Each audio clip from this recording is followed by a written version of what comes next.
मैं डॉक्टर देवेंद्र कुमार मिश्र, सहायक professor GLS college Majhwalia, west Champaran, department of history.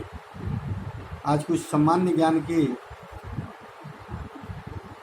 प्रश्न और उत्तर पर आपसे हम चर्चा करेंगे, जैसे जीके।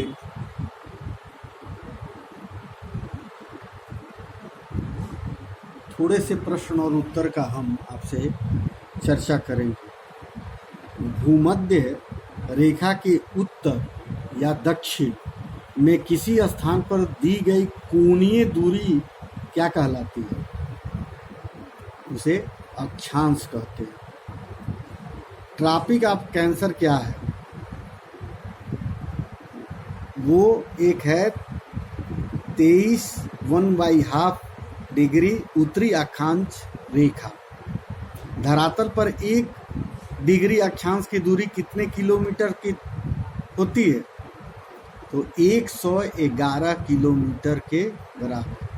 भूमध्य रेखा के अतिरिक्त कौन सी अक्षांश रेखा पृथ्वी को 2 बार अक्षांश वृत्त कहाँ से होकर जाती है?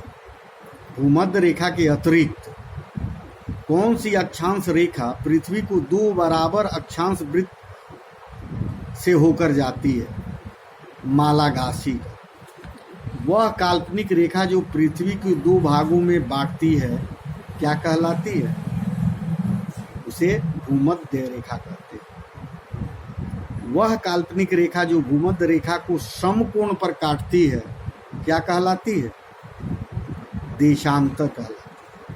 2 देशांतर रेखाओं के बीच की दूरी को किस नाम से जाना जाता है? उसे गोरे के नाम से जाना जाता है। एक देशांतर से दूसरे देशांतर के बीच कितना समय अंतराल होता है? तो ये 4 मिनट का समय का अंतराल होता है। किस अक्षांश रेखा पर रात व दिन समान होते? तो वो है भूमध्य रेखा पर। कुल अक्षांशों की संख्या कितनी? कुल अक्षांशों की संख्या कितनी है? तो 180 है। कुल देशांतरों की संख्या कितनी है? तो इसकी संख्या 360 है। विषुवत रेखा की समांतर कल्पित रेखाओं को क्या कहते हैं? अक्षांश रेखा कहते हैं। पृथ्वी के उत्तरी और दक्षिणी ध्रुव को मिलाने वाली रेखा क्या कहलाती है? देशांतर रेखा कहलाती है। प्रधान मध्याह्न रेखा किस स्थान से होकर गुजरती है? ग्रीनविच से होकर निकलती है। पृथ्वी 1 घंटे में कितनी देशांतर घूम लेती है? तो 15 डिग्री के देशांतर घूमती है। दक्षिणी ध्रुव का अक्षांश क्या है? 90 डिग्री। 2 स्थानों के देशांतर में 1 डिग्री का अंतर होने पर उसके समय कितना अंतर हो जाता है? 4 मिनट का हो जाता है। देशांतर रेखाएं किस दिशा में खींची जाती है?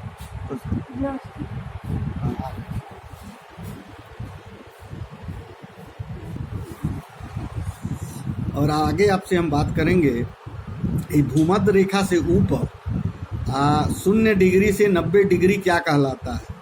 उत्तरी गोलार्ध कहलाता है। भूमध्य रेखा के नीचे 0 डिग्री से 90 डिग्री क्या कहलाता है? दक्षिणी गोलार्ध कहलाता है।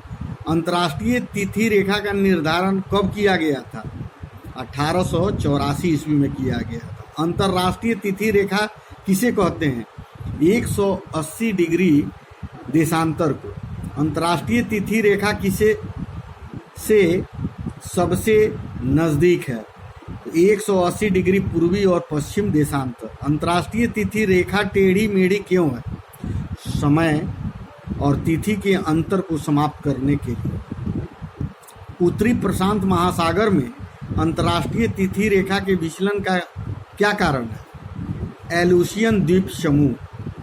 यदि अंतर्राष्ट्रीय तिथि रेखा पर 12 बजे हों, अंतर्राष्ट्रीय तिथि रेखा पर 12 बजे हों तो भारत का मानक समय क्या होगा? तो वह 5:30 होगा। पृथ्वी को कितने समय कटिबंधों में बांटा जा सकता है? 24।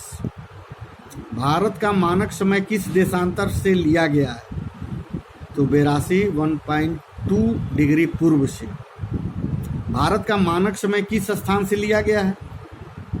तो नैनी इलाहाबाद के बगल में है। वो नदी जो है उसके एक तरफ इलाहाबाद है, दूसरे तरफ नैनी है। भारत के मानक समय और ग्रीनविच के मानक समय में कितना अंतर है? 5 घंटा 30 मिनट का अंतर है। भारत के सबसे पूर्वी और पश्चिमी स्थानों में कितनी बार विचलित होती है? 4 बार। पृथ्वी के 2 स्थानों की स्थिति के अनुदेय का अंतर 15 डिग्री है, तो स्थानीय समय में कितना अंतर होगा? 1 घंटा का अंतर होगा। ग्रीनविच किस देश में है? यूनाइटेड किंगडम में है। एक देशांतर के पार करने में 2 स्थानों को स्थानीय समय के बीच कितना अंतर होता है? 4 मिनट का पूर्व में भी हमने बताया है। संपूर्ण विश्व का प्रामाणिक समय क्या है? देशांतर है। पूर्व दिशा से पश्चिम की ओर जाने वाली जहाज तिथि रेखा को पार करने में अपना कैलेंडर कितने दिन आगे कर लेते हैं? सिर्फ 1 दिन। 24 घंटे में सूर्य के सामने कितने देशांतर गुजर जाते हैं? 360। अंतर्राष्ट्रीय तिथि रेखा किस सागर से गुजरती है? आर्कटिक सागर और एवं प्रशांत महासागर। विश्व को कितने समय जोन में विभाजित किया गया है? 24 जोन। भारत को किस समय जोन में रखा गया है? समय जोन। किस स्थान पर प्रामाणिक समय व स्थानीय समय समान है? आपको पूर्व में बताया, नैनी इलाहाबाद के निकट। वह पुर्तगाली कौन था जिसे गोवा पर अधिकार कर लिया था? Alphonso de Albuquerque. भारत में ईस्ट इंडिया कंपनी का पहला गवर्नर जनरल कौन था? Warren Hastings. किस यूरोपीय देश में भारत में सबसे पहला व्यापार फैलाया? पुर्तगाल। वास्को डी गामा भारत कब आया? 1498 ईस्वी में। आपसे और सारी लघु प्रश्न उत्तरों के विषय में अगले बार हम आपसे बात करेंगे। तब तक के लिए धन्यवाद।